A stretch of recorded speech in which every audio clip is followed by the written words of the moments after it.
So today we're going to focus on esters and amides. Those are the two functional groups, their properties and reactions.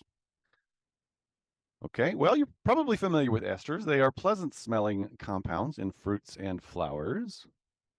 Okay. They're also present in fats and vegetable oils. You got the structures printed out there in your handout. So if you can imagine the smell of pineapples, that's due to this ester. If you can imagine the smell of bananas, it's due to this other ester in the middle. And all fats and oils have this formula where R is a really long chain of carbon, hydrogen, alkane, some alkene functional groups in there as well.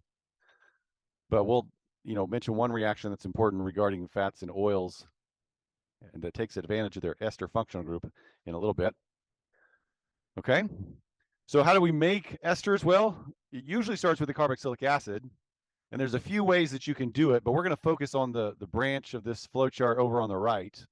But technically, you can start with the carboxylic acid, react it with an alkyl halide and sodium hydroxide to get an ester, but that's a pretty limited way.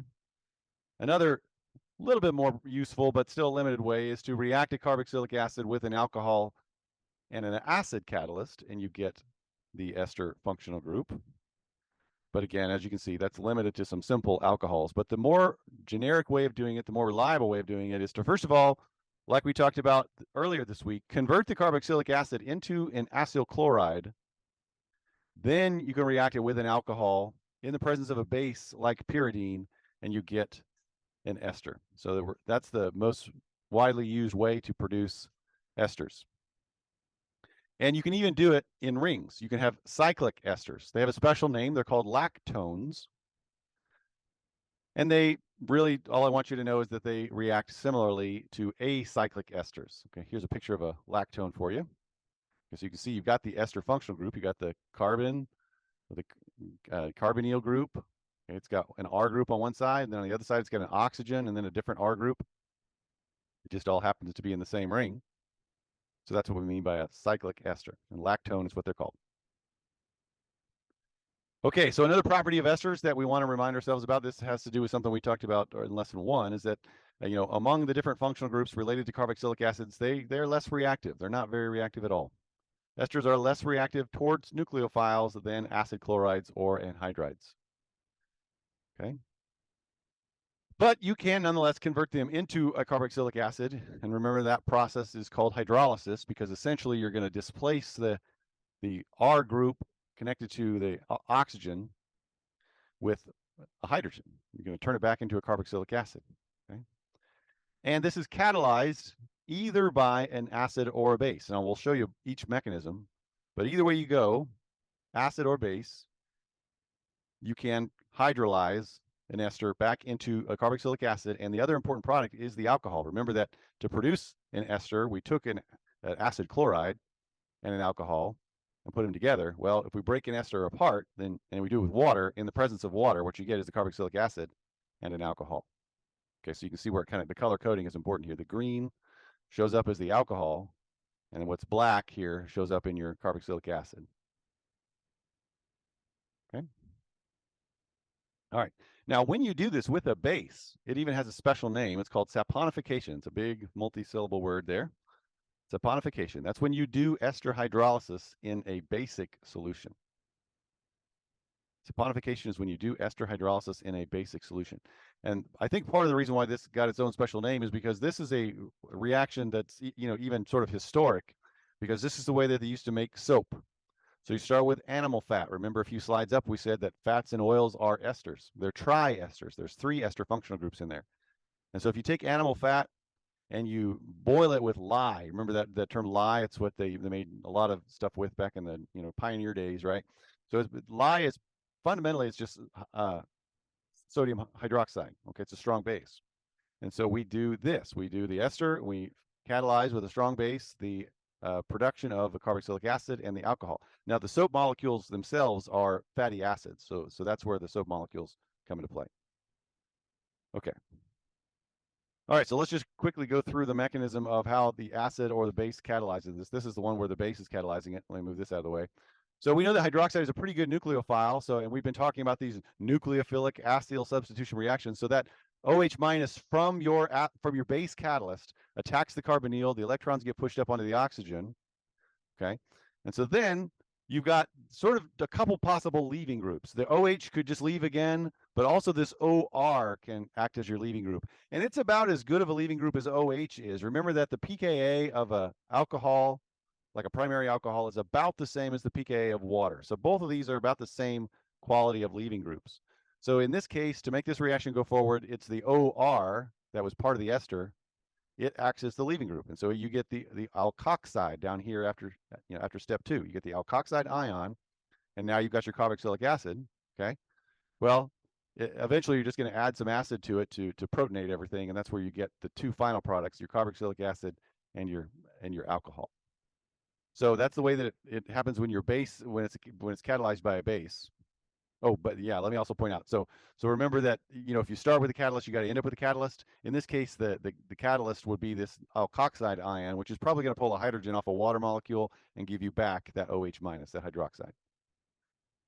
Okay, so let's talk about acid catalyzed. Oops, I got to move them again. So this one, what gets things going is this acid ion, the hydronium ion, which is the ion characteristic of an acid. It donates an H+ to the carbonyl group. Well, that puts a formal charge on the oxygen, so the carbonyl is going to deal with that by pushing a pair of electrons up onto the oxygen, and that makes this carbonyl carbon a very good electrophile, very positively charged. It has a formal positive charge. And so now water, even though water is not a great nucleophile, it is going to attack a carbocation. So it serves as our nucleophile. Okay, so then we get the bond formed between the water molecule and the carbon. But the oxygen of that has a formal positive charge on it, but it can get rid of it if it just gets rid of one of these acidic hydrogens. And so it just does that. What it does is it passes it over to the alcohol group, the OR. As you can see that right here. Well, that's a really good leaving group. So now this bond moves its electrons onto the oxygen, and in the process it leaves to give you the alcohol, the ROH, and you have the carboxylic acid. And again, you regenerated your acid catalyst. Okay, again, I don't expect you to regurgitate these mechanisms, but I think it does help to at least understand why these reactions occur if we go over them at least once. Okay, what I expect of you is like that diagram we had before. If you are given the ester and you're told that it's going to be put in water with an acid or a base catalyst, you should be able to predict the products. Okay, so this is just a reminder. So one thing that you can convert esters into is an amide. Okay, and that's because if you remember this from lesson 1, the only thing lower on the chart, the only thing less reactive than esters in terms of these carboxylic acid type functional groups, these carboxylic acid derivatives, are the amides. So we can react esters with something to convert them, to transform them into amides. Okay, so how do we do it? Well, we need nitrogen. So our typical source of nitrogen in organic chemistry is ammonia or amines. So you react the ester with ammonia or an amine, and you get the amide. And then you also get an alcohol. So again, you just look at the color coding. What happens is the amine reacts with the carbonyl carbon, forms that bond, and then it takes away one of the hydrogens and puts it on what was the OR part of the ester, and you get the alcohol.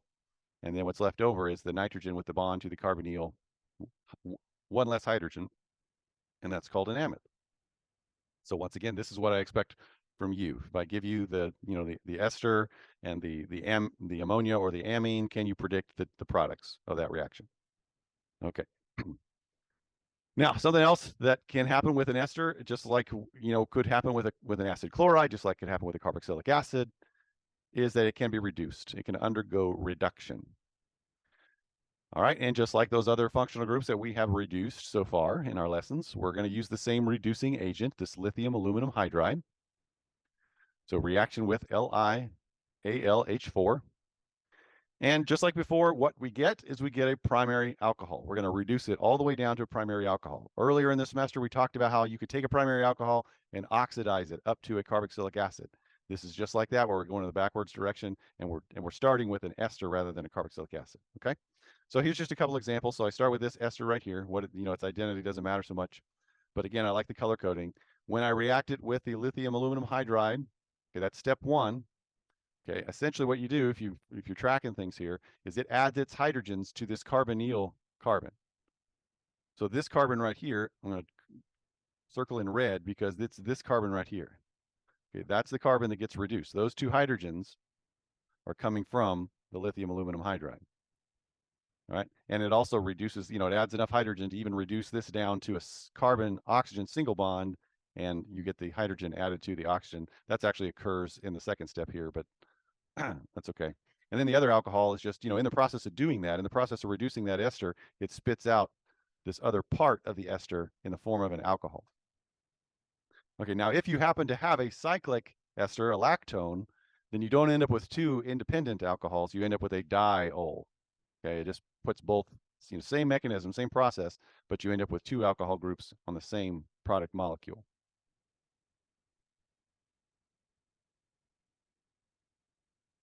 Okay, so esters can be reduced with lithium aluminum hydride.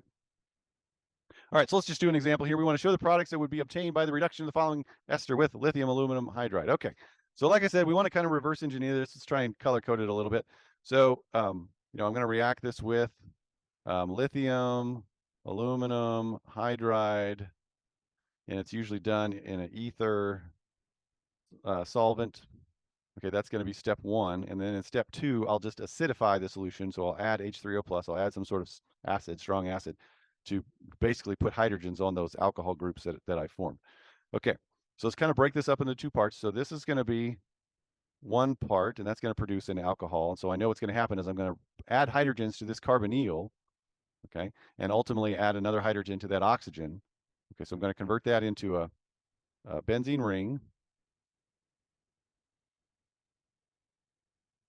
Okay, so now this carbon has been reduced, so it's got 2 hydrogens on it. Okay, and it was connected to this oxygen here. Well, it still is, but now it's a single bond, and now that oxygen has a hydrogen on it. So there's 1 alcohol that's produced. Okay, but there is another alcohol that's produced from the rest of it. Okay, so it's just the other product would just be phenol, right? So the benzene ring,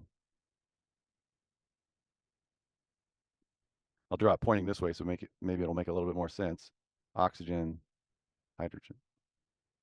Okay, so those are your 2 products if you reacted this ester with lithium aluminum hydride. All right, so I think this is yeah.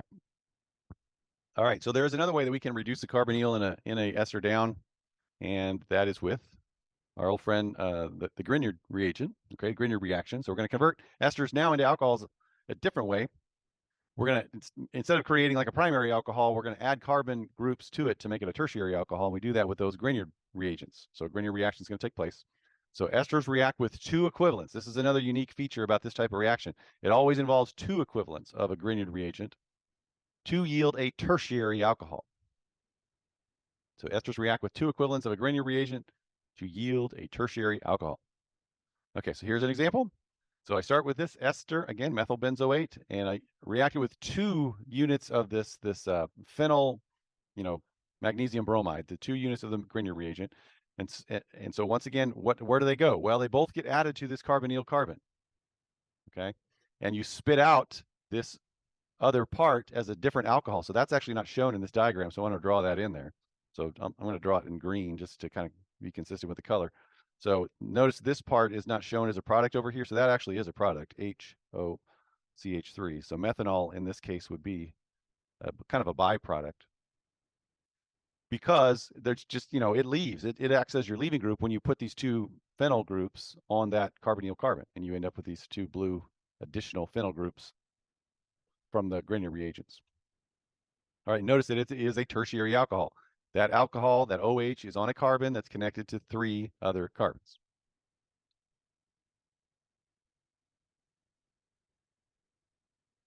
Okay. All right, so let me do another example here. So in this one, it's kind of involves some reverse engineering. You're asked what ester and what Grignard reagent might be required to prepare the alcohol given below. Okay, so the clue is you look for the 2 substituents that are the same, and that tells you what the Grignard reagents are. So since these 2 guys are the same, remember that this reaction occurs with 2 equivalents of Grignard reagent. So what that means is your Grignard reagent was the benzene ring, just connected to the magnesium bromide, MgBr. So there was 2 of those, so 2 times that. Okay. Now the alcohol, we can't know much about, but I can know one part of it. So remember that over here, there once was just this this was a double bond to an oxygen. The hydrogen wasn't there, and this was just some R group. I don't know what that R group is, but I know it was there. So the alcohol was, the CH3, then connected to the carbon, connect to the, or which is in a carbonyl group, and then O, and then just some sort of R group. There's no way I could know what that other R group is. Okay, so that's what I believe are the two reactants in this particular case. Okay, and again, I knew that because I knew which one was the Grignard reagent because I had two of the same. And that's the mechanism of this reaction. It involves two Grignard reagent molecules reacting with the carbonyl. All right, so I think I've got one for you guys to try. Yeah, so now it's similar to what we did yesterday. Here's your ester right here. Okay, so subject it to each of these reactant conditions and work with your neighbor to try and come up with what you think the products are. I'll give you a little bit of time to work on this one.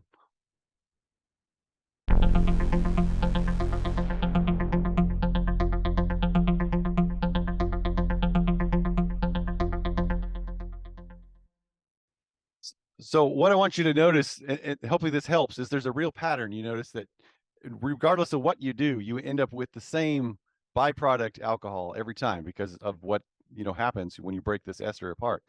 And then the part with the carbonyl on it, well, that just depends on whether if it's hydrolysis, it's an OH. If it's aminolysis, it's the NH2, or if this was like an organic amine, then it would be NR or NR2.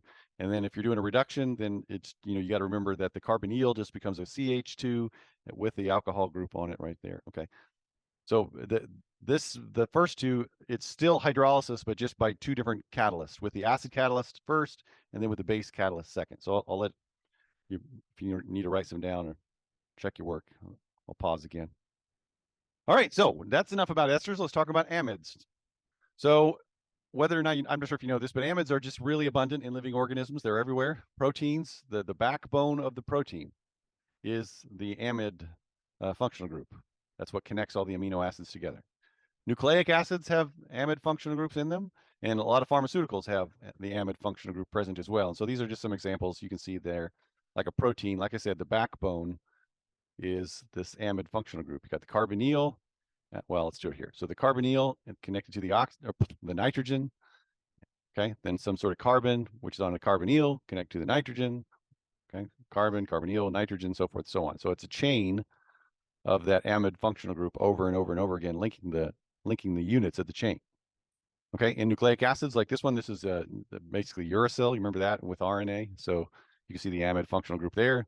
And then important medications like penicillin, okay, have the amide functional group present as well. Okay, and perhaps part of the reason why we see it so much in nature is because it's the least reactive. You go back to that table that we showed earlier, the amide functional group was at the bottom. It doesn't really easily convert into anything. So amides are the least reactive of the common acid derivative of the. That's not worded very well. Maybe I think I left a word out. So amides are the least reactive of the common. Okay, so amides are the least reactive of the common carboxylic acid derivatives. Okay. All right. So some properties of amides. First of all, how are they prepared? Well, typically you start with an acid chloride, just like with the esters, because it's the most reliable way to make a variety of different amides. And you can either do it with ammonia, which is the branch on the left there. So if you react the acid chloride with ammonia, you get an amide with two hydrogens on the nitrogen. Or you could react the acid chloride with a mono-substituted amine. Okay, that's the middle branch here. And so in that case, you end up with an amide where the nitrogen has one hydrogen, but then an R group is also attached to the nitrogen. Or a di-substituted amine. Well, that's the branch over here on the right. So again, we react with the acid chloride with this is an amine that's got one hydrogen and two R groups. And what you end up with is an amide where there's two R groups on the nitrogen. So you cannot do this reaction with a tri-substituted amine. It's just not possible. You have to have at least one hydrogen. Okay. And just like cyclic esters, there can be cyclic amides, and they have a special name. They're called lactams.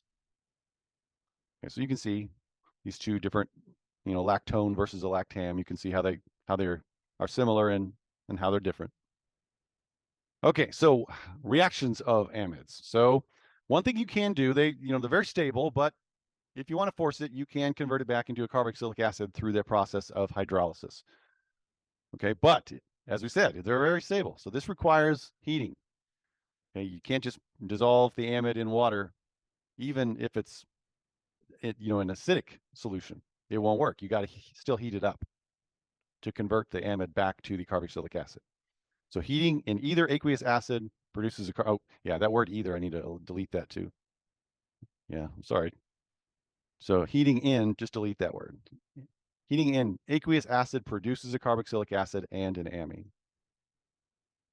So for example, this one actually gives us a little bit of the mechanism. So in an acid, okay, what happens is that, first of all, one of these hydrogens, the H plus pops off and gets added to the oxygen in the carbonyl, giving the oxygen a positive charge. Well, the carbonyl deals with that by pushing the electrons up onto the oxygen, and that makes this carbonyl carbon a very strong electrophile. So then a water molecule attacks that carbon, okay? And in this case, what happens is actually to convert to the carboxylic acid, one of the hydrogens on the water molecule that attacked, so it attacks, now it's got a formal positive charge, but it can deal with that real easily. It just moves one of its hydrogens over onto this NH2 group, okay? And that makes it a really good leaving group because it's got a formal positive charge now. It just takes the electrons from this bond it has with the carbon. It moves on to the nitrogen to form the ammonia molecule. And what you have left over is the carboxylic acid. So you get the carboxylic acid, in this case, ammonia. It could be an amine. And then we get our acid catalyst back. Okay. One thing to note is that this does not happen in neutral water or in basic solutions. So hydrolysis in neutral or basic solution does not occur. All right, and the reason why is because the reason why this works is because we convert this NH2 into something that's a good leaving group. The acid makes the NH2 an NH3, which converts it into which is a good leaving group. Well, if we have a neutral solution or if we have a basic solution, we don't have those extra H pluses around anywhere to do that. So it just stays a bad leaving group. It doesn't get transformed into a good leaving group. So that's why it doesn't work in neutral solutions or in basic solutions. Okay. But again, what I expect you to know is what are the products I give you. I expect you to know that it occurs only in acidic solutions. Okay. That it doesn't occur in neutral or basic solutions. But I don't expect you to go through this whole mechanism of intermediate compounds. Okay. All right. So one more example of reduction. You can, again, this same kind of reactions over and over again. Now we're just going to reduce these amides down with the same thing, lithium aluminum hydride. So they are reduced by lithium aluminum hydride. And in this case, they're reduced down to an amine. Okay, so for example, we'll start with this amide, right? And we mix it together with lithium aluminum hydride and ether, and then we do a second step just with the addition of water. Okay, and the purpose of that is just to put the hydrogen where it needs to go. Okay, and really what you need to know is that this, instead of this carbon having two bonds with an oxygen in the carbonyl, it has two different hydrogens attached to it. So the hydrogens from the lithium aluminum hydride essentially replace this oxygen. Okay, so it was an amide, and you convert it into an amine. All right, so let me do an example. So what are the products of this reaction? So we have N-ethyl benzamide. So here's our amide right here. Okay, and all I'm going to do is, oh wait, I'm sorry. With this is an acid catalyst where we change it back into the carboxylic acid. And I know that because I've got acid and I've got heat. Okay, so I know my two products are going to be, well, again, just kind of trace this out. This is going to form my carboxylic acid right there. So the carboxylic acid is going to be the benzene ring.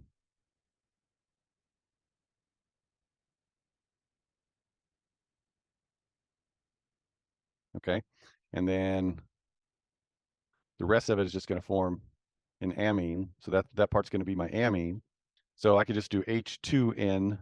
So it's got this hydrogen and then another hydrogen and then the CH2CH3.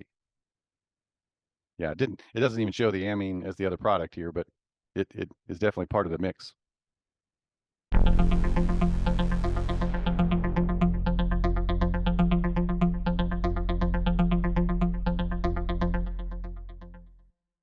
One thing I didn't draw on here that I should have is there actually is there's a hydrogen coming off this nitrogen too. I meant to draw that because they're usually, anytime a hydrogen's on an atom other than carbon, you're usually supposed to put it on there.